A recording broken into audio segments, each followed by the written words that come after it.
remove the seat pin that retains the seat. They do tend to use a screwdriver or something to remove it.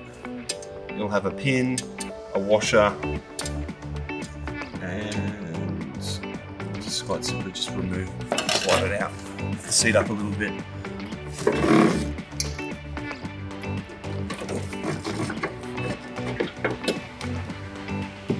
And then the seat simply lifts off.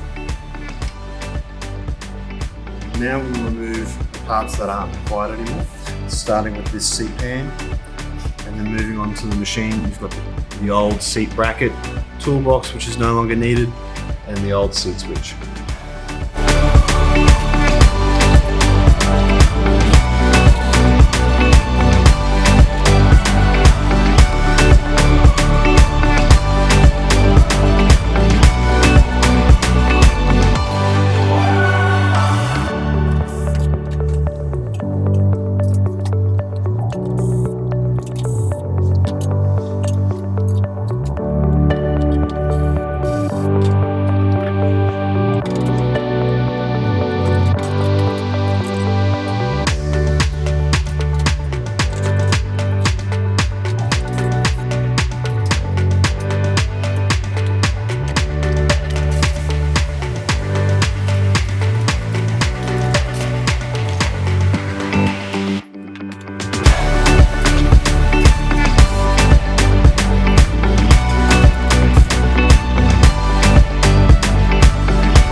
And then that's the old seat done. Now we'll also remove the lower rails from the original Razorback seat mount. These rails will need to be reused for the Grammer seat.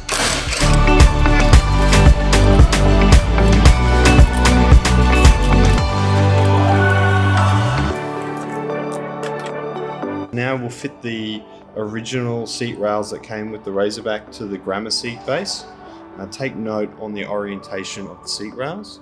You want the serrated side that has the seat adjuster on the left-hand side of the seat when seated on the machine. So you'll have the adjusters at the back there.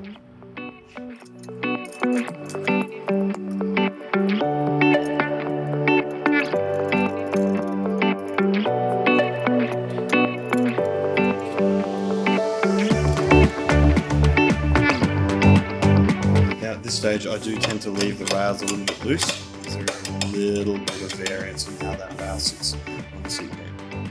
When fitting the new rails to the seat, I have marked the inner holes, mounting holes. These are the holes that are used when fitting the Grammer seat to the Razorback. And now we'll attach the seat rails to those. You do need to remove parts of the rubber skirt so you gain access to the bolts and the nuts.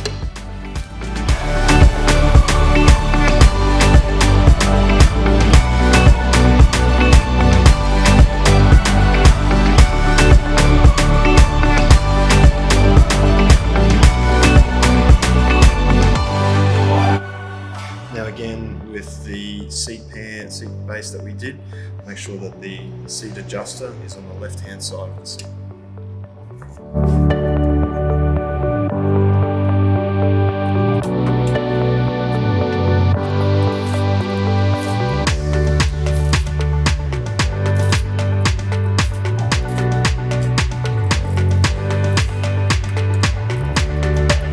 Just slid the seat base onto the Grammer seat.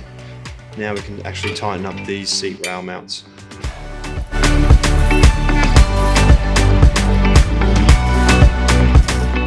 Once you've fitted the seat base to the Grammer seat, we just refit the rubber skirt.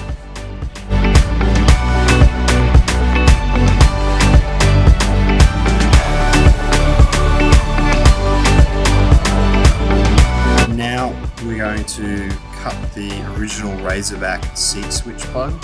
This plug is reused when fitting the Grammer seat. We end up actually joining it with these two provider connectors.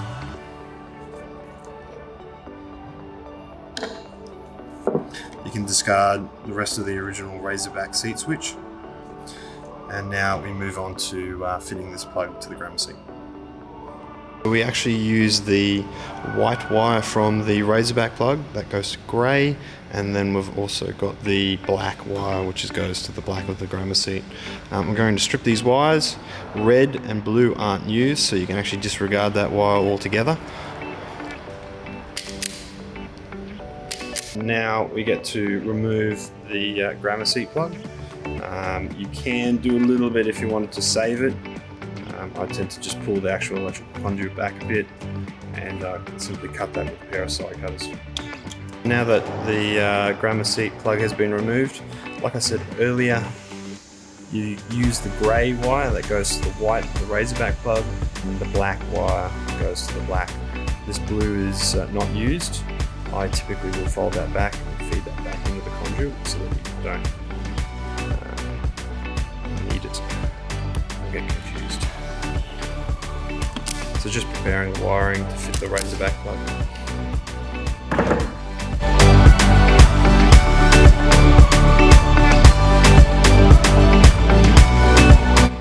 Again, black to black, white to grey. Now just closing the crimp.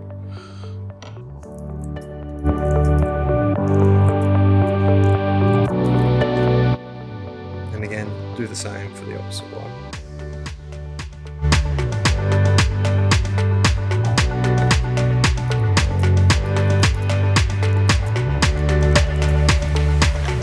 Now we're just going to close the heat shrink over those wire connectors. You can use a heat gun. I'm using a blowtorch.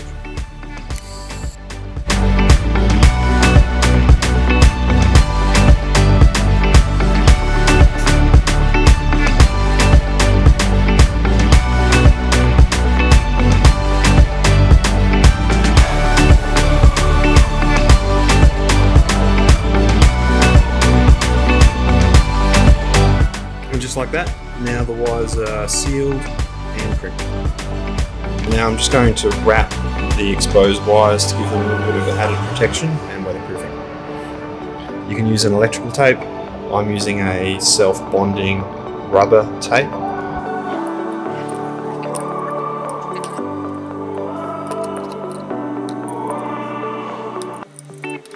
We do reuse the original Razorback mount here. It's typically laying down on a riser. We actually turn it upright and use the original holes.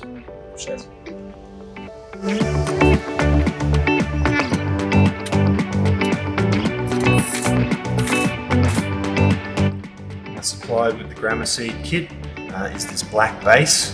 This anchors the rear of the seat pan. There are 2 tapped holes in here which you reuse the Razorback bolts. I have just run an M8 tap back down in there just to clean out the powder coating. You may need to do that on yours. There is a slotted hole in here for adjustment. I do tend to leave these a little bit loose just so that I can fit the seat on correctly.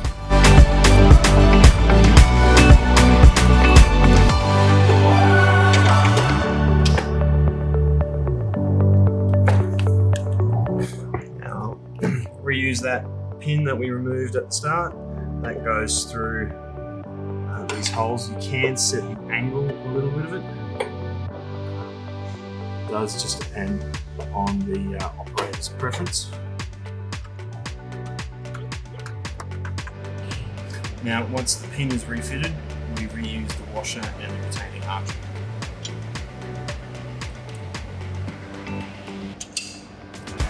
Just like that, it slips back in. Now we've fitted the front pin, we now start to mount the rear bolts which hold the rear of the seat base to the tractor. It is a little bit of a fiddle, but once they're in, they're quite easy. Now we're at the final step. We're just attaching the spliced Razorback seat switch onto the tractor plug. And just like that, you have installed your grandma seat.